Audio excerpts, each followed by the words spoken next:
Magandang tanghali. Nasa active defensive mode na New People's Army bilang tugon sa idineklarang unilateral ceasefire ni President Rodrigo Duterte. Mula sa Camp Aguinaldo may report si Rosalie Cos. Live. Yes, Rosalie?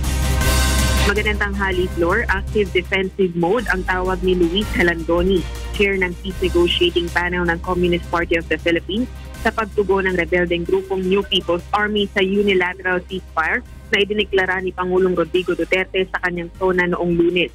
Ito ang kanyang inihayag sa panayam ng Hataw Balita kaninang umaga. Ibig sabihin, hindi nagsasagawa ng opensiba ngayon ang rebeldeng grupo laban sa security forces ng pamahalaan at nakamasid lamang sa ginagawang pagtugon ng Armed Forces of the Philippines sa unilateral ceasefire at suspension ng military operations laban sa mga makakaliwa.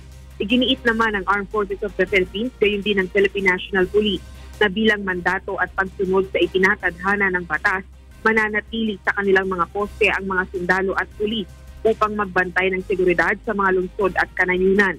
Ang itinigil ay ang military at police operations o pagtugis laban sa mga rebeldeng grupo bilang pagsunod sa deklarasyon ng unilateral ceasefire ng Administrasyong Duterte.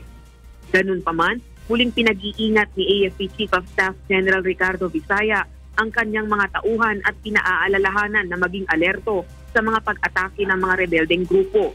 Bunsod din ito nang naganap na pamamaril ng mga pinaniniwala ang miyembro ng NPA sa mga bumabaklas na tauhan ng militar sa kanilang forward deployment sa Davao del Norte kahapon. Isa ang nasawi samantalang 4 ang sugatan dahil sa pag-atake. Nagbigay naman ang katiyakan ng AFP na mananatili itong committed at nakasuporta sa ipinapakitang pakikipagpayapaan ni Pangulong Duterte sa mga makakaliwa. Lord? Rosalie Cos nagulat mula sa Camp Aguinaldo.